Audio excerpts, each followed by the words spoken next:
سقوط القدس کے بعد تقریباً 40 سال تک عالم اسلام پر شدید جمود طاری رہا تھا، مگر پھر یکایک ان ساکت لہروں میں اضطراب پیدا ہوا اور عماد الدین زنگی کی شکل میں ایک چٹان عالم اسلام کے دفاع کے لیے ابھر آئی۔ عماد الدین زنگی کے پے در پے حملوں نے عیسائی فاتحین کے دماغ سے تمام اسلامی دنیا کو زیر نگین کرنے کا خیال نکال دیا، اور وہ فلسطین اور شام کے مقبوضات کے دفاع ہی کو اپنی بڑی کامیابی سمجھنے لگے۔ عماد الدین زنگی کا باپ آق ملک شاہ سلجوقی کا متعمد ترین غلام تھا۔ ملک شاہ نے اسے قسیم الدولہ کا خطاب دیا تھا۔ وہ نہایت شریف دلیر اور بیدار مغز انسان تھا۔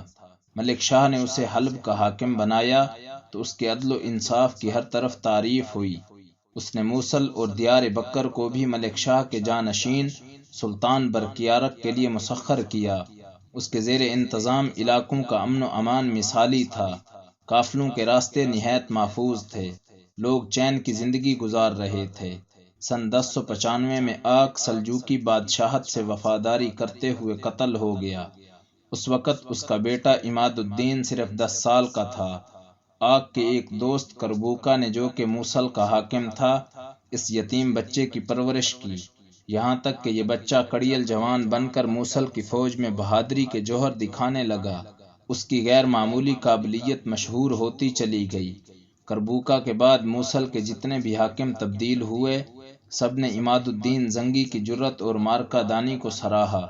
پھر وہ سلطان محمود سلجوقی کے دربار سے وابستہ ہو گیا، جس نے اس کی صلاحیت دیکھتے ہوئے سن 1124 اسے واسط اور بصرہ کا جاگیردار بنا دیا۔ یہاں ایک سردار کی حیثیت سے اس نے خوب شہرت حاصل کی۔ پھر سلطان نے اسے اپنے شہزادوں کا خاص استاد مقرر کر دیا، جسے اتالیق یا اطابق کہا جاتا تھا۔ یوں عماد الدین اطابق کے لقب سے مشہور ہوا۔ اس نے سلجوقی بادشاہ کی خدمات انجام دیتے ہوئے حیرت ناک کارنامے انجام دیے۔ سن 1126 میں سلطان کی خلیفہ بغداد سے چپکلش کے دوران عماد الدین زنگی نے بغداد کی افواج سے واسط کو بڑی خوبی کے ساتھ بچایا۔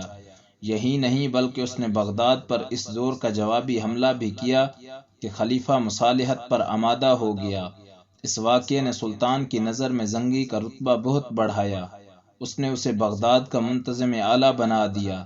سن 1127 میں سلجوقی بادشاہ کے ماتحت موصل کا حاکم امیر برسکی فوت ہوا تو سلطان محمود کو عماد الدین اس عہدے کے لیے موزوں لگا، چنانچہ اسے موصل اور دیگر علاقوں کا حاکم بنا دیا گیا۔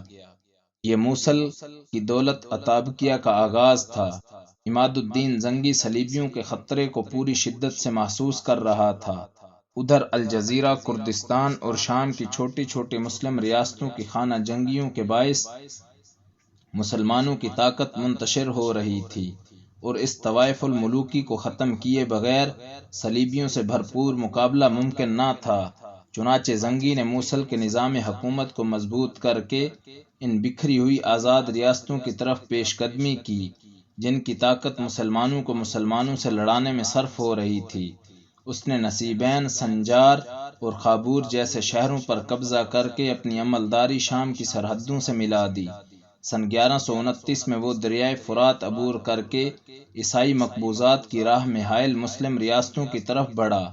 حسن بزاء، حمات، حلب اور حمص جیسے اہم شہر یکے بعد دیگرے اس کے سامنے سرنگوں ہوتے چلے گئے۔ اب وہ اور عیسائی آمنے سامنے آ چکے تھے۔ سن 1130 میں اس نے فرنگیوں کے مضبوط ترین قلعے حسن اسارب پر حملہ کر دیا اور ایک خون ریز جنگ کے بعد فرنگیوں کو شکست فاش دے کر قلعے کو منہدم کروا دیا، تاکہ آئندہ نصرانیوں کو یہاں قدم جمانے کا موقع نہ ملے۔ نصرانیوں کا دوسرا اہم قلعہ حارم تھا، جس کے والی نے صلح کی درخواست کی تھی۔ عماد الدین کی فوج تھک چکی تھی، اس لیے اس نے حارم کی سالانہ نصف آمدنی وصول کرنے کے معاہدے پر صلح قبول کر لی۔ عماد الدین کی ان فتوحات سے حلب، حمات اور گرد و نواح کے بہت سے شہر نصرانیوں کے مظالم سے محفوظ ہو گئے، اور ان علاقوں کے عوام نے مدتوں بعد سکھ کا سانس لیا۔ عماد الدین کی ان مہمات کے بعد اس کے آقائے ولی نعمت سلطان محمود سلجوقی کا انتقال ہو گیا، اور اس کے دوسرے بھائیوں میں خانہ جنگی کا ایک نیا سلسلہ شروع ہو گیا، جس میں عماد الدین زنگی کو بھی حصہ دار بننا پڑا۔ مشیت الہیہ نے نجم الدین ایوب کو عماد الدین زنگی سے ملانا طے کر لیا تھا۔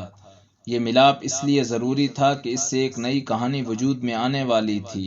سلطان محمود سلجوقی کی موت کے بعد سن 1132 میں عراق و خراسان کی سیاست پر سلطان سنجر سلجوقی پوری طرح چھا گیا۔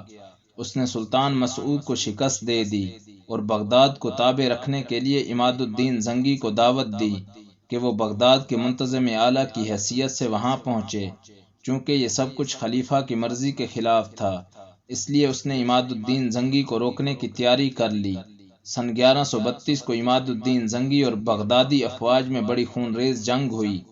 عماد الدین زنگی کے ساتھ بنو اسد کے سردار دبیس بن صدقہ کے جنگجو بھی تھے، جو لشکر کا اہم ترین حصہ تھے۔ جنگ زوروں پر تھی کہ دبیس بن صدقہ میدان چھوڑ کر بھاگ نکلا، دیگر امراء بھی اس کے پیچھے ہو لیے۔ عماد الدین زنگی میدان میں تنہا رہ گیا۔ وہ اپنی عادت کے مطابق جم کر لڑتا رہا، مگر جب اس کے ساتھی بہت کم رہ گئے تو اسے بھی پسپائی اختیار کرنا پڑی۔ اس نے بڑی شکستگی کی حالت میں موصل کا رخ کیا۔ راستے میں چند منازل طے کرنے کے بعد اس کے ساتھیوں کا تھکن سے برا حال ہو چکا تھا۔ وہ مزید سفر کے قابل نہیں تھے۔ سواریاں بھی جواب دینے لگی تھیں۔ زخمیوں کو علاج معالجے، سپاہیوں کو خوراک اور سواریوں کو چارے کی سخت ضرورت تھی۔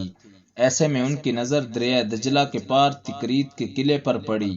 یہ وہ مقام تھا جہاں مشیت خداوندی راہ جہاد کے دو مسافروں کو ملانا چاہتی تھی۔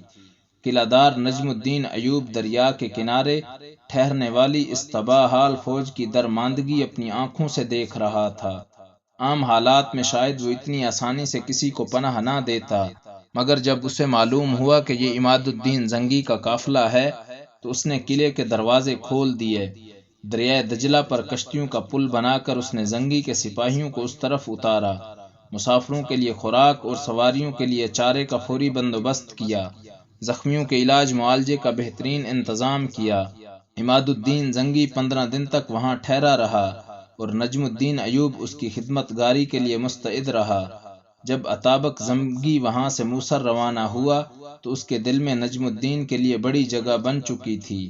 ان دنوں زنگی کی زیادہ تر توجہ عراق کی سیاست پر تھی، چونکہ ان دنوں خلیفہ مسترشد باللہ سے سلجوقیوں کی کشمکش وقفے وقفے سے جاری تھی، لہذا خود زنگی بھی بعض مہمات میں بغداد کے خلاف صف آرا ہوا۔ تاہم بعد میں اس نے خلیفہ سے صلح کر لی اور مرکز خلافت کا حسب سابق احترام کرنے لگا۔ خلیفہ مسترشد کے دور میں عماد الدین کو فرنگیوں کے مقابلے کے لیے کوئی نئی مہم شروع کرنے کا موقع نہ مل سکا، البتہ وہ کردستان میں اپنی سرحدوں کو وسیع کرتا رہا۔ سن 1134 میں کردوں کے کئی قلعوں پر قابض ہو گیا۔ دمشق کا حاکم اسماعیل بن بوری شمس الملوک اپنی حکومت کی کمزوری کے باعث فرنگیوں سے خوف زدہ تھا۔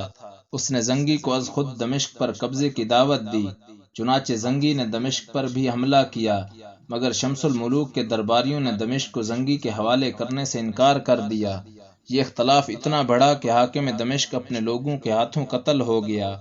نئے حاکم کے نائب معین الدین انز نے شہر کا دفاع شروع کر دیا۔